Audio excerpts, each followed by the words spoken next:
کراچی پاسبان democratic party کے chairman Altaf شکور نے کہا ہے کہ سندھ ہائی کورٹ نے صوبائی محتسب تقرری کیس میں متعلقہ فریقین کو نوٹسز جاری کر دیے ہیں۔ الطاف شکور نے بتایا کہ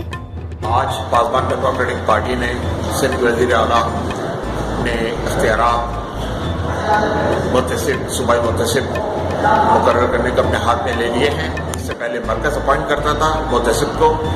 اب یہ قانون سازی کر کے امینڈمنٹ کر کے یہ اختیارات بھی وزیر اعلیٰ نے اپنے ہاتھ میں لے لیے ہیں۔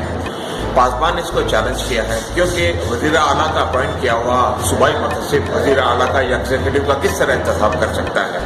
یہ سندھ کی جو ہماری حکومت ہے یہ تمام اختیارات اپنے ہاتھوں میں لے کر کرپشن کے خلاف اٹھنے والی ہر آواز کو دبانا چاہتی ہے، اور پاسبان اس کے راہ میں رکاوٹ ہے۔ ہم نے اس کو چیلنج کیا ہوا تھا، آج اس کی ہیئرنگ تھی اور بقیہ تفصیلات عرفان عزیز بتائیں گے، لیکن صوبے کے اندر کرپشن اپنی انتہا پر ہے اور ہر اٹھنے والی آواز کو یہ دبانے کی کوشش کرتے ہیں، چاہے اسمبلی کے اندر ہو چاہے اسمبلی کے باہر ہو، اور غلط قانون سازی کر کے یہ ہر راستہ بند کرنے کی کوشش کر رہے ہیں۔ ہمیں امید ہے انشاءاللہ کہ ہمیں انصاف ملے گا، اور ان کے جو مضموم عزائم ہے کہ جنہوں نے سندھ کا بیڑا غرق کر دیا، چاہے تعلیم ہو چاہے صحت ہو چاہے کوئی بھی محکمہ ہو، اس کو انشاءاللہ ہم چیلنج کریں گے، اس کے خلاف آواز بلند کرتے رہیں گے، اور اللہ نے چاہا تو سندھ کے عوام کو عنقریب خوشخبری دیں گے اور اس کو ریورس کریں گے، ریپیل کریں گے انشاءاللہ۔ بسم اللہ الرحمن الرحیم۔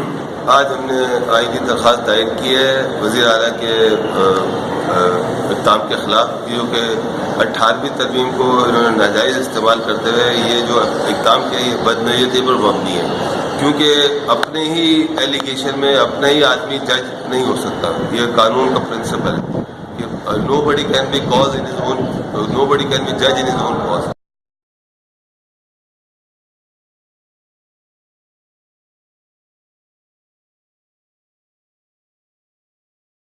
Subscribe to our channel, clicking subscribe button and bell icon.